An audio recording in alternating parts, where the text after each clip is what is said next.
5, 4, 3, 2, 1. Hey everyone, welcome to episode 9 of the Moon Tea podcast. With John Kim, Hugh Berryman right over there, and our special guest. Eugene, do you want to introduce yourself? Yeah, my name is Eugene, and that's my introduction. Perfect. Yeah. There it is. The reason we're having Eugene on our guest as our podcast guest today is number one, we want to eventually invite our friends and people whose work we admire and just like chat with them for an hour. I think that would be really cool. And then number two, he's here. He visited me in Seattle, and I figured why not. Yeah. And Eugene also he knows a lot more about alternative cryptocurrencies. It's like other than Bitcoin, and knows a lot about the DeFi ecosystem. But I mean, we can talk about anything and whatever and kind of see where it goes. So I'm stoked. That's amazing. Yeah, I mean that's a great introduction and giving me more credit for what I actually know and do. I wouldn't say I know a lot. I think it was like a lot of just like learning pains and experience, just like being hands-on. Instead of a trader, I'd say I'm more like a speculator. I'm like more of I would put myself in like the category of like an influencer of cryptocurrencies. Wow, you heard it here first. Just like not very, I would just treat myself more of like a gambler than, is what I'm saying, than like someone that knows like fundamentals and things and like goes, oh, okay, like it just so happens like this is a great investment. I just go, oh this might work like out. 4chan told me to do it. Yeah, exactly. It's like that's a great example. It's like I'm like the QAnon of cryptocurrencies. That's really funny. You're like, let's put 1,000 on BAT because that's like the best gamble, and let's put another 1,000 on Link. Yeah, let's go. Yeah, exactly. All right, cool. All right, well, where do you guys want to start then? That sounds awesome. A little bit about this is I have never met Eugene, but we were talking in sign language just before this because the audio was having difficulties, and now we're best friends. So I am stoked, honestly. I have no idea where this is going to go, but I cannot wait to dive more into the cryptoverse and just Eugene's world as well, just to learn about him a bit more. So where do you want to start, John? Eugene, what do you guys want to talk about first? Where does Eugene want to start? Let's see. So, I mean, like right now is like perfect, I guess, like a really good time to talk about cryptocurrency because I think we can definitively say now this is the start of the altcoin bull run. So it's like maybe we're like truly 2 days into it, 3 days into it.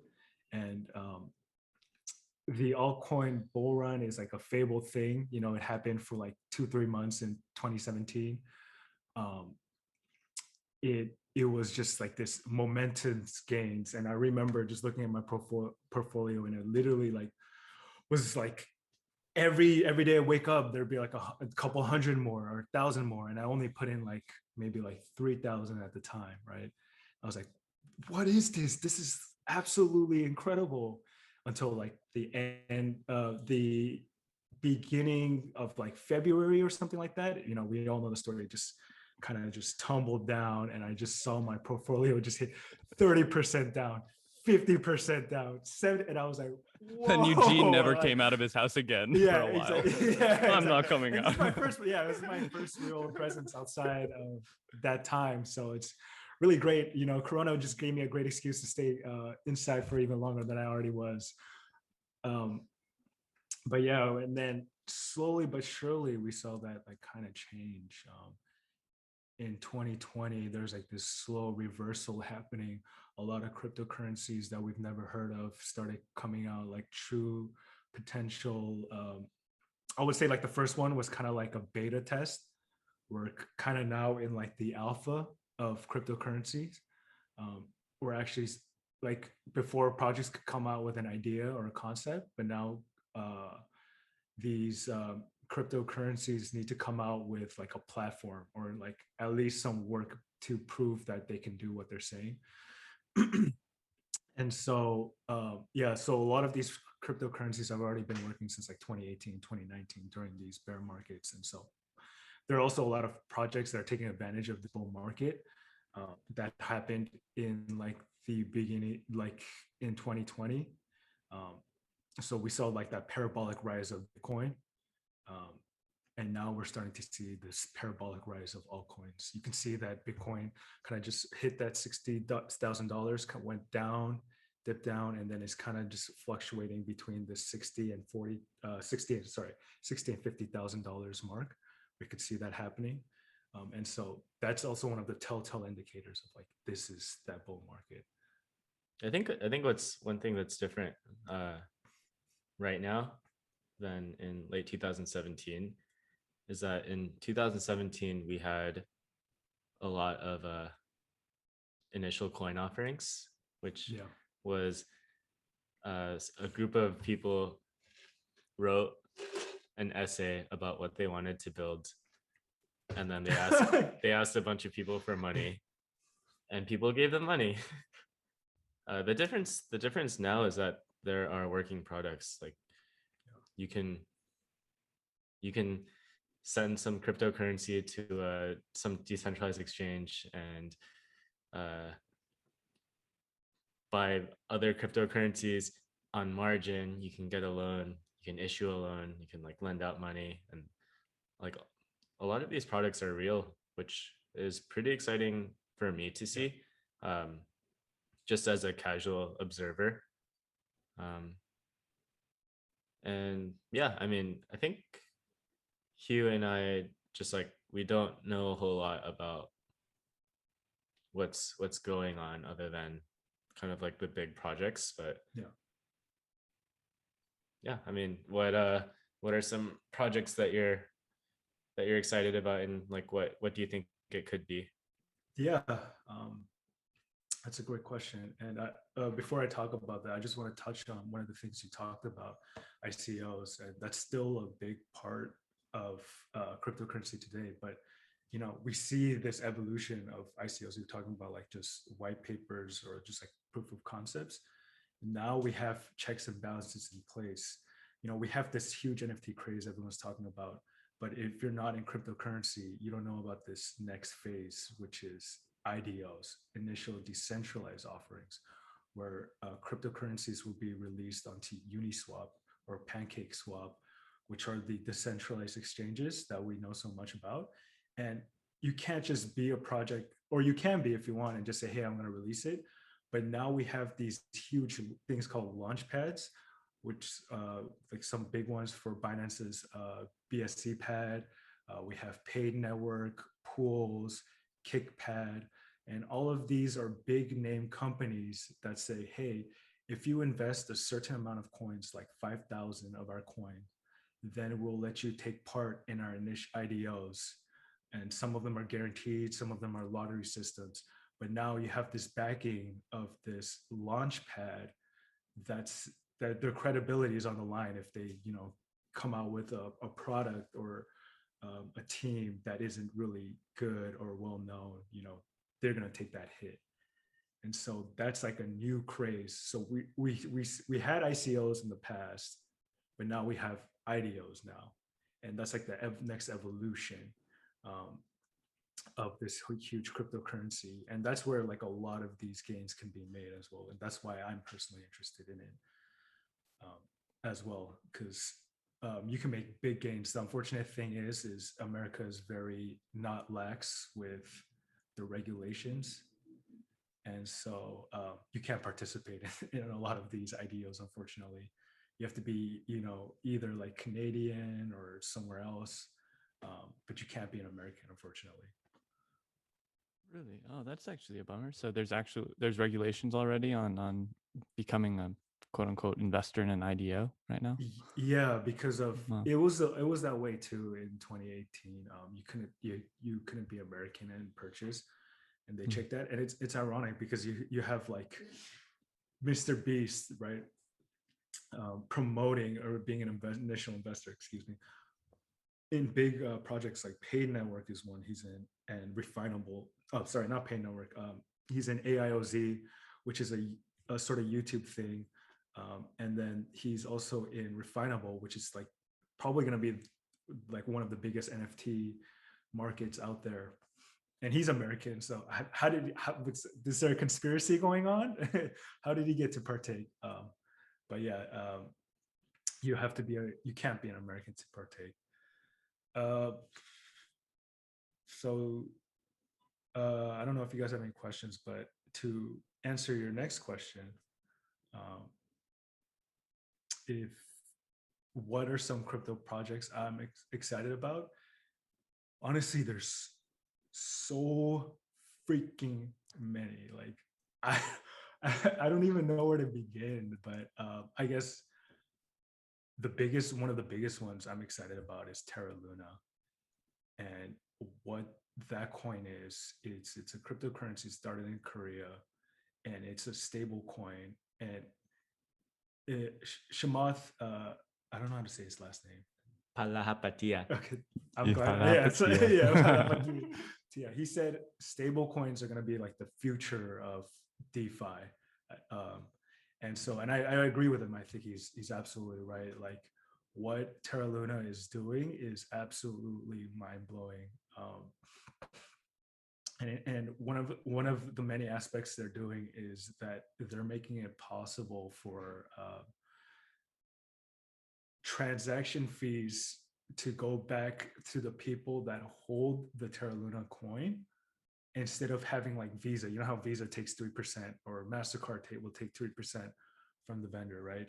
So instead, it's like if you get rewarded for partaking in the Terraluna ecosystem, and so it's like you get it drives more of an incentive to partake in that network.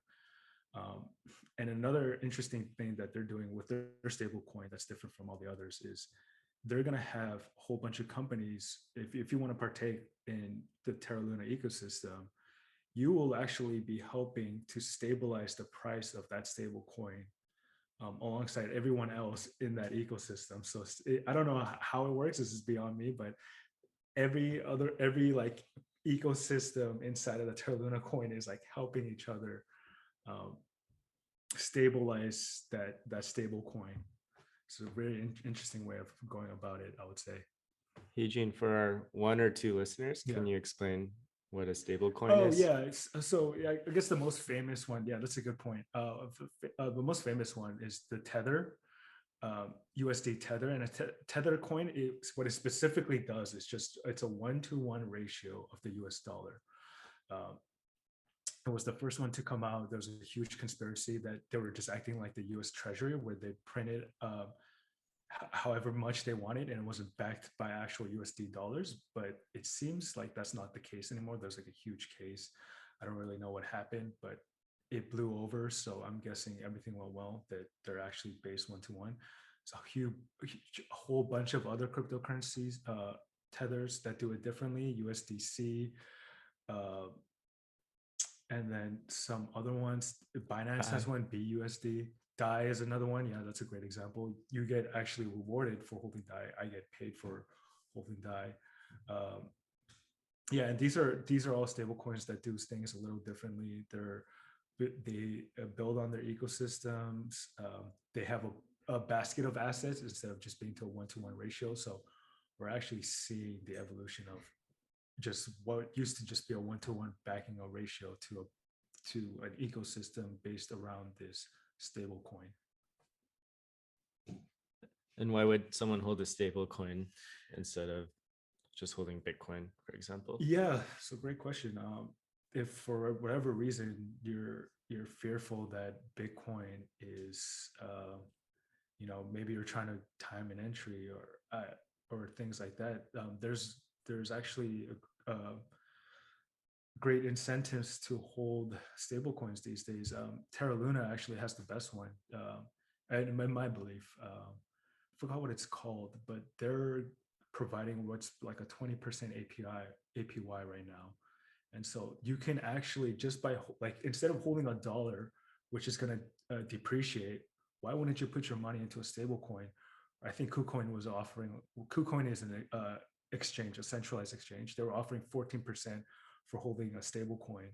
So, there's a huge incentives for people to like hold these stable coins and lend them out to other people, because now you could get greater APYs than just holding a physical dollar. That's amazing. I love it. I'm gonna have to look into this Terraluna layered stablecoin upon layering. So it's kind of like, so it's like the Ethereum DApp world of the stablecoin market. So that like stablecoins can be built upon stablecoins or something like that, where people can mint new stablecoins on it. Or I think that's how it is. Like I said, I'm more of a degenerate gambler, so I just look in the shallow things. But from this is a legit company. They're working with like the biggest, even before I knew about, they were working with like huge Korean companies in Korea, like the biggest Korean companies, and they're trying to reach out. And I think they're like even partnered with like they're going to make their own credit cards and things like that. So this is no joke. This is already in the top 20 cryptocurrency, and I see it. Yeah, I already see it growing even bigger. That's really cool. Wow. Yeah, I wish I could ask some more interesting questions on it. I don't quite understand how. So they're becoming a Visa network, is what you're saying, for stable, like people can buy into it and support the interchange, and then get a transactional, like a transaction fee, instead of a centralized person getting a transaction fee. Yeah, exactly. Yeah. It's like a two-part system. There's like Terra and Luna, and I'm not sure which one is. Oh, I love it. Terra, Luna. Okay, got it. Cool. Yeah, so I'm curious. Just, you said when we first began, you were mentioning how just 2 or 3 days ago the altcoin market was just reaching its bull run, and that's the first time I've ever actually heard this. So why 2-3 days ago? And even though I'm still very new to the whole market, I've been keeping an eye on a few things, and I've never heard that yet. What made you say that? So yeah, 2-3 days ago is when the bear scare kind of happened, right? If you guys were paying attention, April 27th. Okay, 27th. I don't know the exact date. Yeah, so I don't know the exact date, but there was that big dip, right? That's when we broke 50,000 and went under for a couple of days, and people were kind of scared, like, oh, what's actually going to happen? 2017. Yeah. This is the beginning of 2017. Yeah. So people were saying that.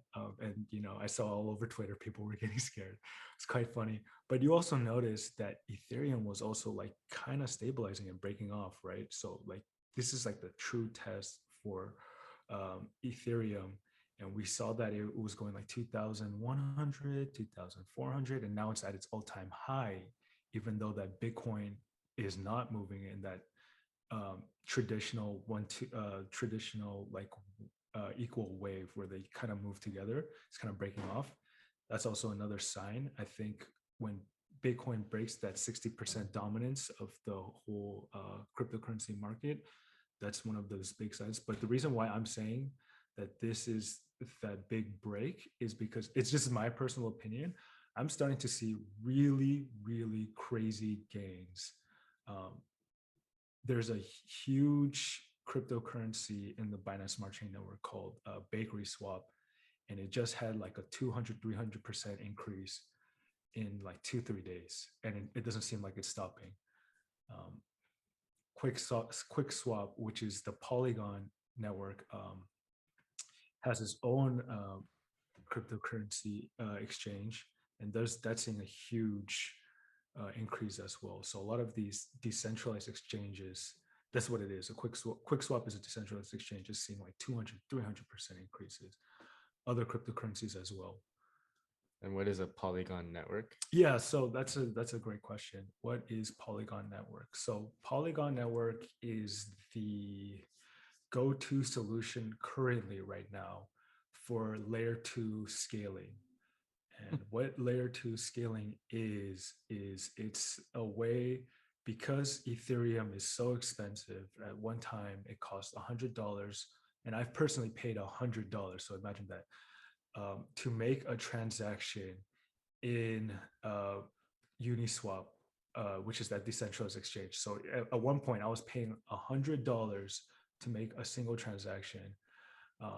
And what a layer 2 solution or scaling solution is that it allows you to transfer your Ethereum over to another kind of network or a layer, as they would call it, but you'd have to pay like a fee. So you're moving your Ethereum over to this network, and it allows you to transact your Ethereum on this network at a much lower cost. We're talking pennies versus like $100, right? So that's what Matic is. That's what the Matic network is, but they rebranded themselves as Polygon because they want to be more than that now. They don't want to just be a layer 2 solution. They want to be like an interoperability solution, which is a way to connect all these different cryptocurrencies together to interoperate with each other. And that's why they rebranded as Polygon. Very cool. Very cool. And so in the Ethereum network, I'm curious. So we've got Bitcoin and we've got Ethereum, and those are the two top dogs in the coin market cap portfolio, right? And so we've got a lot of other altcoins coming up. And right, we saw when that Ethereum spike happened, the Binance coin, BUSD went up. The Binance chain also went up to top 4 market cap. And so that's probably was something similar happening when they were supporting the high fees and people were going off chain to make transactions. Yeah, exactly. Yeah, so you're very aware. You already you know what's going on. So about a month ago, we started seeing this huge rise in the price of BNB, right? Which is the cryptocurrency supported by the Binance Smart Chain. And Binance at first was just a regular centralized exchange, but they saw the future and started creating a smart chain where they can interact within their own ecosystem, kind of like Ethereum. And it was the first exchange to do that, decentralized first exchange to do that, and other centralized exchanges followed after. But they made their own smart chain, and where they can interact at a much cheaper fee. And like you were saying, people started migrating their projects over from the Ethereum network because it's so expensive to this much cheaper network. Even though the Binance Smart Chain, Binance is centralized, it's way cheaper to interact, and like these fees of paying like hundreds dollars is just not feasible. And so you saw this huge rise from even below top 10, and now I think it's currently sitting in number 3. That's really interesting. Yeah, so there's a moment there where I was sitting in on some Clubhouse NFT rooms, and I was just like, what is that? What are NFTs? I was trying to figure these out. And this was during that big spike, right? And so a fee spike for Ethereum. And so a lot of people are using, OpenSea and Rarible and whatnot to buy NFTs. And then they were like complaining a bit about how expensive it was to just mint them. And so it was curious to hear them start trying to find other services that, were A, not proof of work, but proof of stake. So they're more carbon friendly, and B, and right, the culpability for that as an artist, whether or not you want to be part of that. And then B was moving over to other types of chains. That's super interesting, where there's one, like on EOS called Wax, and they were building NFTs, and Atari's building some stuff, and Godzilla trading cards and NFTs and stuff. I was like, oh, that's interesting on that chain.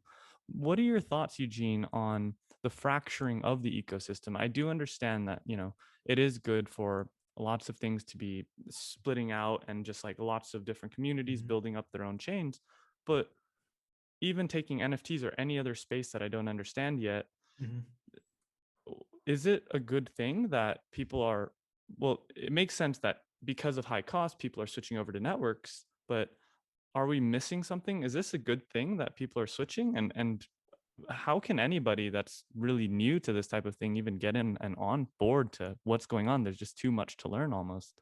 Yeah, I think you bring up a great point. There's too much to learn. I'm still learning every day. I just started getting back into it in like 2020, and I should have gotten into it during the bear market because I am so behind. And there's so much to learn, and there's so much going on that if you're new to the space, You just have to dive deep into the deep end because there's no other way to learn. It's scary, it's hard, it's frustrating, and you will probably lose out, and you will have to spend so many hours just trying to learn. But if you have the patience for it, you will learn a lot, and you will make a lot as well. But it's a patient, it's a learning man's game. As far as you said about like the is it, did you say is it a good thing that there's so many ecosystems? Yeah, because like which one do you build an NFT off of, right? Do you build it on the Ethereum OpenSea, or do you go to a wax chain? Or if you're building a dApp, do you build your new application off of an ERC20 token, or do you build it off of something else, right? Like, what do I do? Where do I start? What should I even like trust in? Yeah, that's a good question. And that's, I think competition is always a good thing. I think that it's always good that there's more than one option to do one thing. You know, that's always a great thing that happens. So you have all these different new cryptocurrencies that are faster, better, or more secure, or more scalable, or things like that. It would just be a matter of time. But to answer your question, I think interoperability is like one of the big things that they're looking into. And so hopefully when that becomes a legitimate thing and we see that in practice, you won't be asking questions like, oh, is it a good idea to do it on Ethereum or on the wax chain or something like that?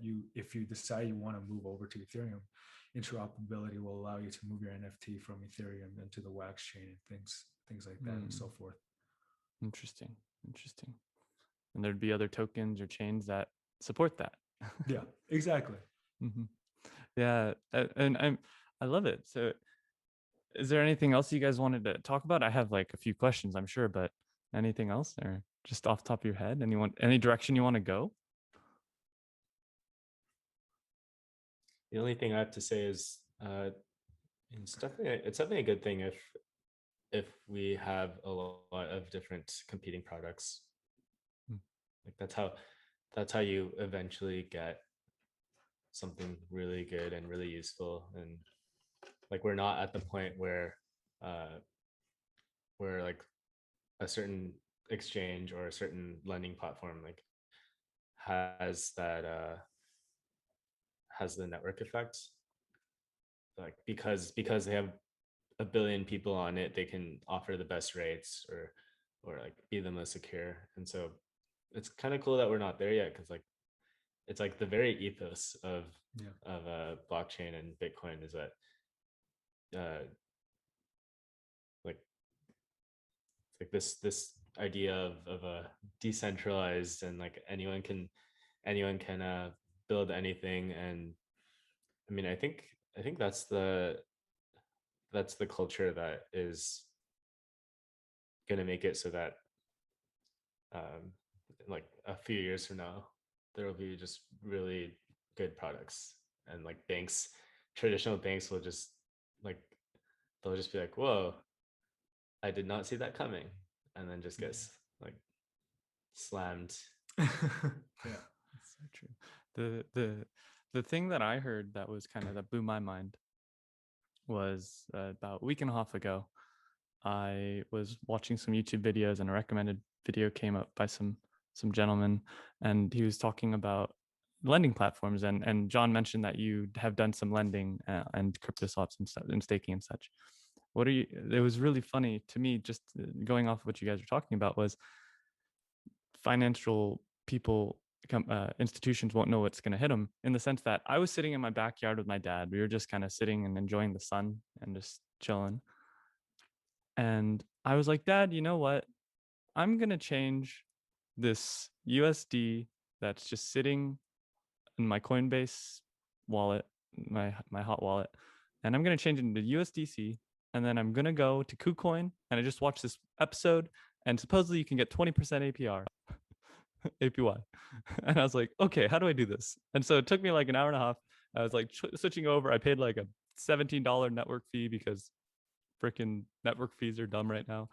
And isn't that the point of blockchain, to be cheap? Isn't it supposed to be like 5 cents to change $1 million or $1? Like, what's going on here? This isn't cool. But anyways, did that, and then I had $500, and I went on to KuCoin, and I was like, whoa. So there's a lot of other stuff on it. I was like kind of blown away. The UI is a bit clunky, but it was cool. And then I offered. Basically what happened was I found a way you can pick whatever token you want to offer and lend out, and you can become a lender pretty much instantly. And I thought that was crazy. So there's like open orders for what you can lend, and then people can come in and accept that order at a certain rate per 7 days or 14 days and 28 days. And there's a lot of other platforms. So this is not an advertisement for KuCoin, but I just thought that was a really interesting thing that I, in about an hour and a half, could become a lender of money instantly with minimal to no KYC on these types of things, which may or may not be good right now. We should maybe talk about identity tokens at some point in this. But all of that to say, that's crazy. Like, just the average person can now become a lender. Like, that's pretty the game changing. It is. There's no doubt about it. There's a there's a platform called Celsius, and apparently the guy who made it is a genius. He did something for like subway networks to make them more efficient. And for like making sandwiches? I'm just kidding. Oh yeah, Subway sandwiches. Yeah, really efficient. That Yeah. streamlined tomatoes and onions. No, I'm just kidding. Yeah, like New York Subway. New York's. I was gonna say New York sandwiches, but New York Subway is like more efficient. And what Celsius aims to do is, like, because they cut out banks get money from the government for ridiculously cheap, and then they charge you like 10-15%, some ridiculous fee, which is not fair to you. And then you have to, you don't have a choice, right? Where else are you going to go? But now with well, this one isn't DeFi because it's not decentralized, but with this, because you do have to provide identification, but what it's pretty much doing is like it's providing in a very quick way to connect one person to another person. And so you're paying like ridiculously little fees, or like even APYs, because banks don't get that advantage anymore. They're cutting out that middleman. So I think, like you said, this is going to be the future. Banks are going to get screwed because they can't take advantage of this loophole anymore. I think as more people understand this about cryptocurrencies. It's not even the future. Like, out of the three of us, how often do we go to a bank, like a physical bank? Not very often, but I would have had to if I was going to take out a loan on a house and things like that. And I'm hoping through cryptocurrencies we won't have to, and we'll get crazy low rates because of it. You don't even have to get a loan. You just sell a tiny percentage of your crypto. Yeah, exactly. Get whatever house you want, right? Yeah. Yeah, that'd be nice. Awesome.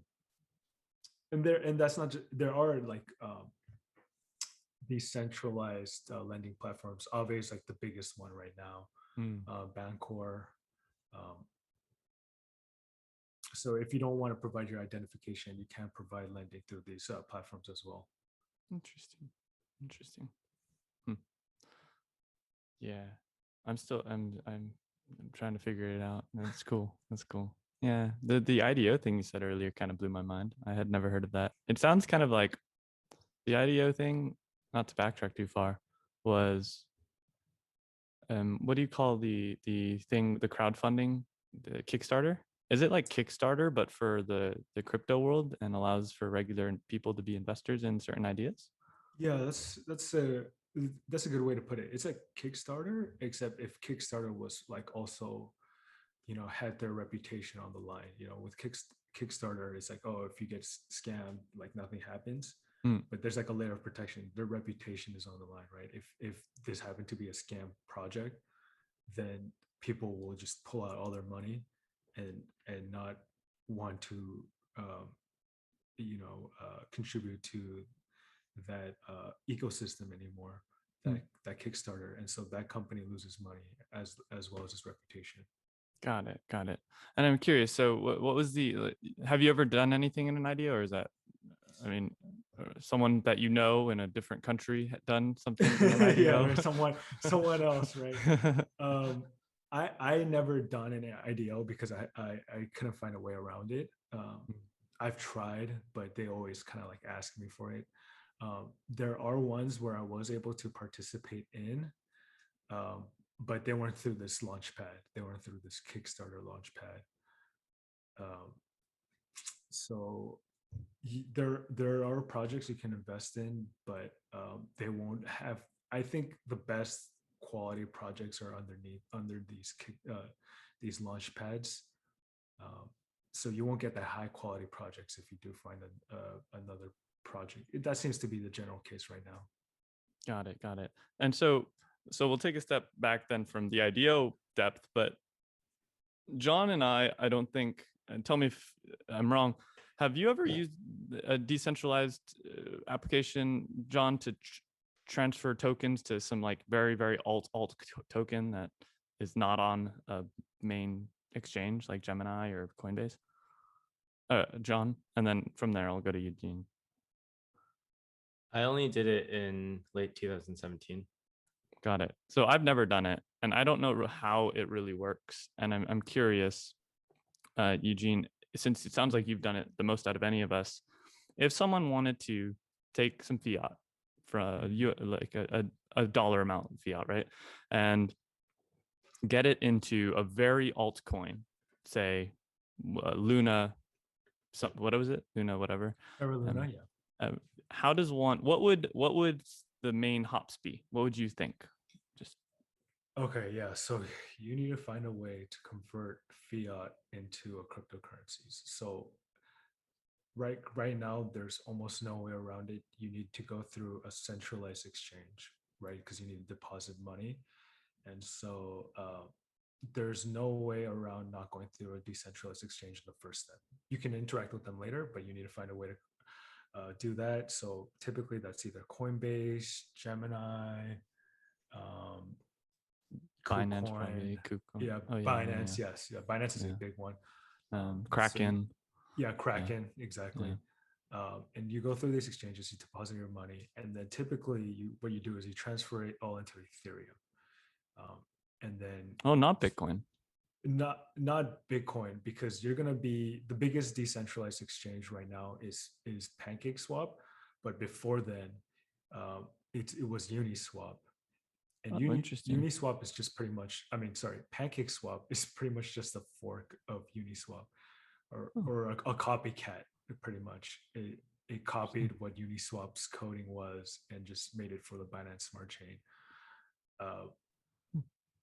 And then once you have Ethereum, you can move it from your wallet over to another Ethereum wallet outside of that exchange. It's fairly complicated for new users. There's no doubt about it. But really, you just type in a really long code and you send it over, and it's not that bad. You just get a wallet and a wallet, and you send it from this wallet to that wallet, right? And it's just exactly. SHA-256 numbers, not SHA-256, some like bit, like 0x000 times 16, number, and it's a wallet address. Okay. Yeah, exactly. Some just very long number that you send the money to. Does anyone know if Ethereum addresses are like the same format as Bitcoin addresses? That's a good question. I don't know. I think they're all a little different. Yeah, they all start with like different first two letters, I believe. Yeah, I think Bitcoin Cash has the same, like it has the same, or has a different like starting like letter or something, and then IOTA is just a super long random string. Even Bitcoin has multiple numbers. I think like there's the V1 fork, V2 forks and stuff. And then when they were doing all of that, you can still send to older wallets that have older numbers, but the newer chains have newer wallet numbers with a prepended value. Oh, interesting. Yeah, I had no idea. I think when it first started, it was like you could make like 1 billion wallets, and then now it's like everything that every electronic device could have a wallet. It's like trillions. I don't know. But Yeah. I feel like that kind of thing is pretty easy. You like add a 0, or you make something base 16 instead of base 10. But random tangent. Go on. Yeah, Continue. you guys might know more about like the technical side of these things, because like I said, I'm just more of a degenerate gambler. But the the big thing about Uniswap is that Uniswap was the first like automated maker decentralized exchange, and what that means is it you provide two coins or liquidity. So let's say, for example, Ethereum and a stable coin like USDC, and there doesn't need to be like an order book. So someone on the other side doesn't need to say, hey, if you give me $5, I'll give you that equivalent in Ethereum. And if no one gives you $5, you just have to constantly wait, right? Well, with centralized exchanges, you don't have to wait. You could just place an order for how the exact market price, and you'd get that however much you wanted in return. But that's not quite how it works. Oh, okay, yeah. Well, yeah. So, like they're like different. They're like different limit orders. Yes, yes. There's different limit orders. But the problem with like the first decentralized exchange, which was IDEX, was that it was using this order book kind of system, where it was like, oh, if you you just had to wait for that $5 to appear, right?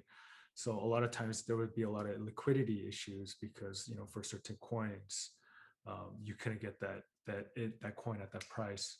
And what's so great about Uniswap is they kind of fix that issue with automated market making. And there might be some things, it's very technical, that I still don't understand.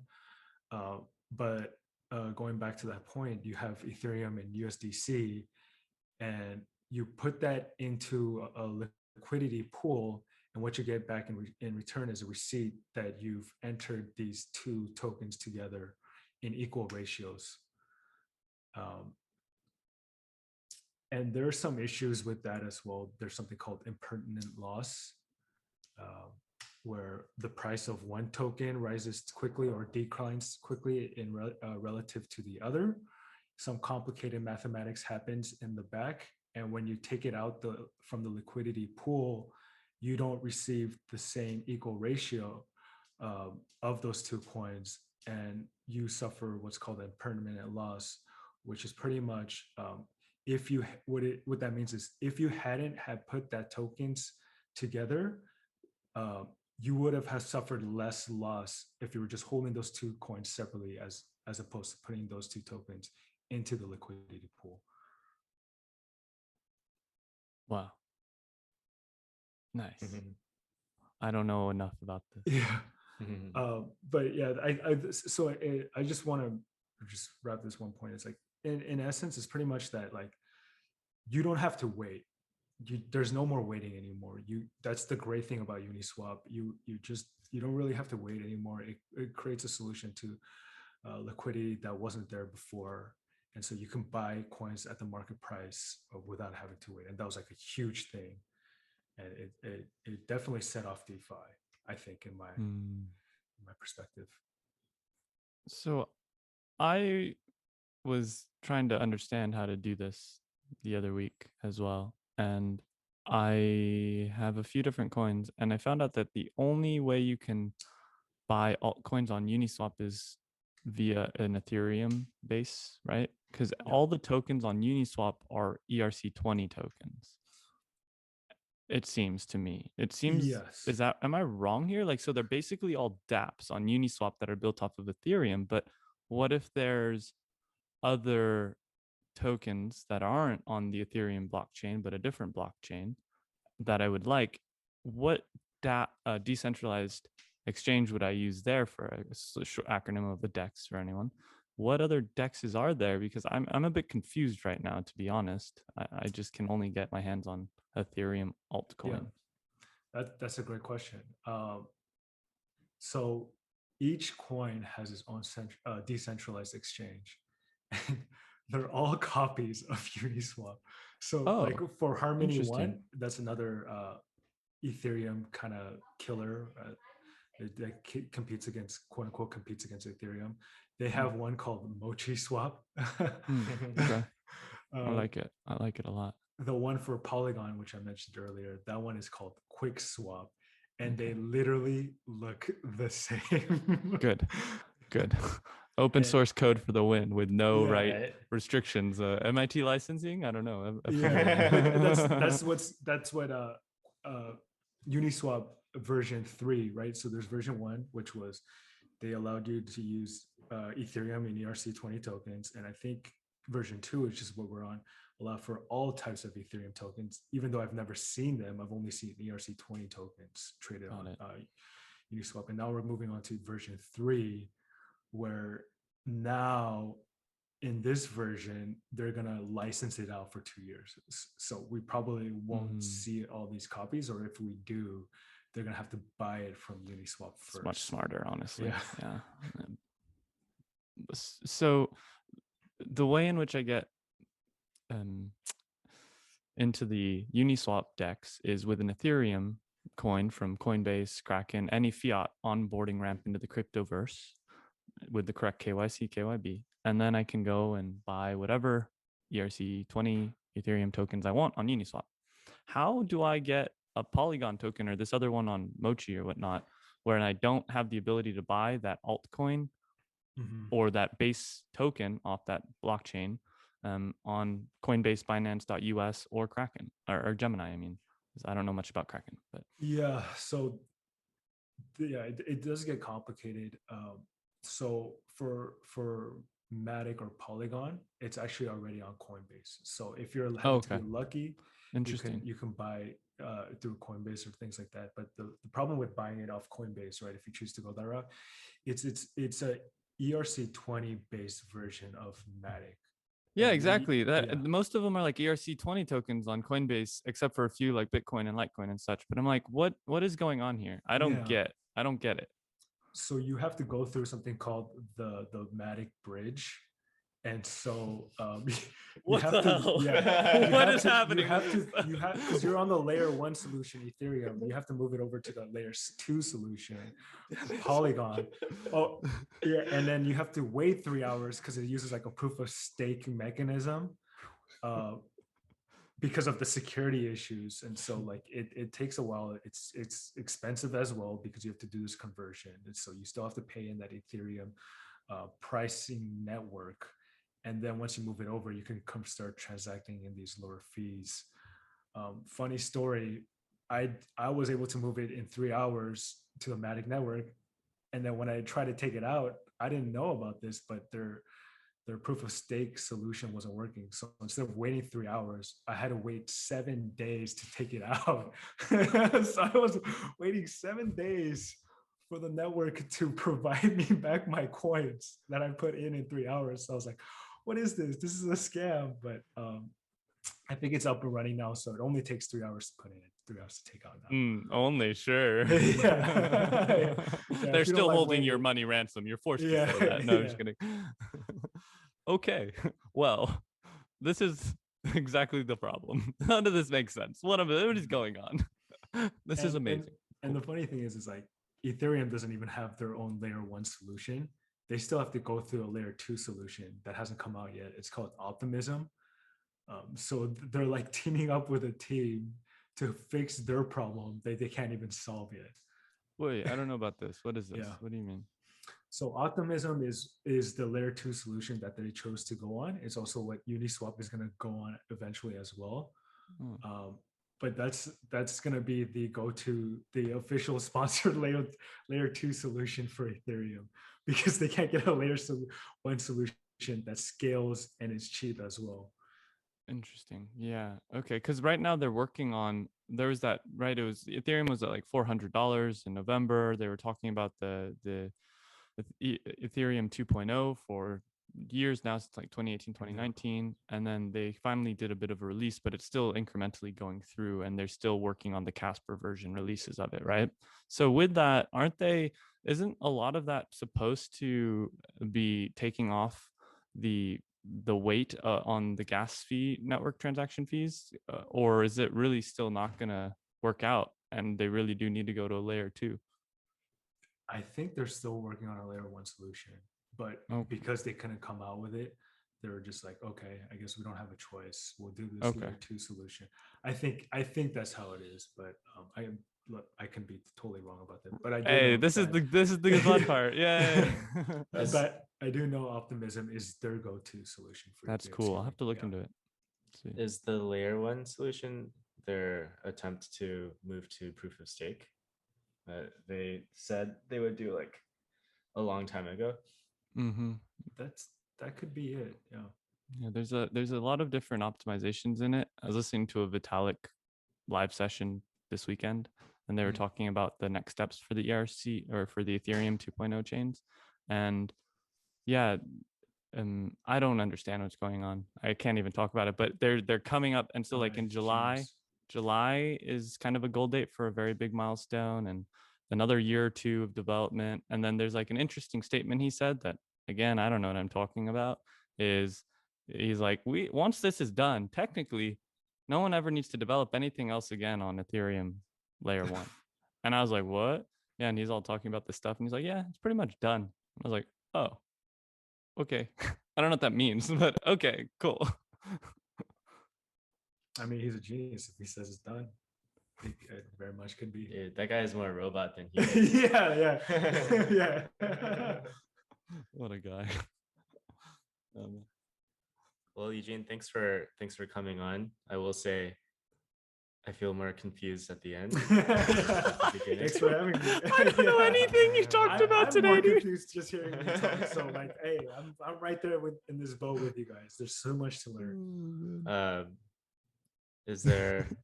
Is there any way you want our 1 or 2 listeners to to follow your work, or anything you want to plug? No, there's nothing I want to plug.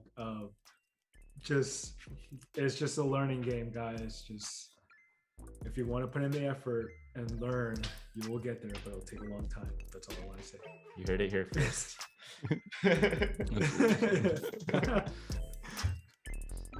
Oh man. All right. Well, awesome, everybody. Hey, thank you everybody again for tuning in to another episode of the Moon Tea podcast, where we were talking about things that literally don't make sense. So thanks for hanging in there until the end. If you did, I'm sorry.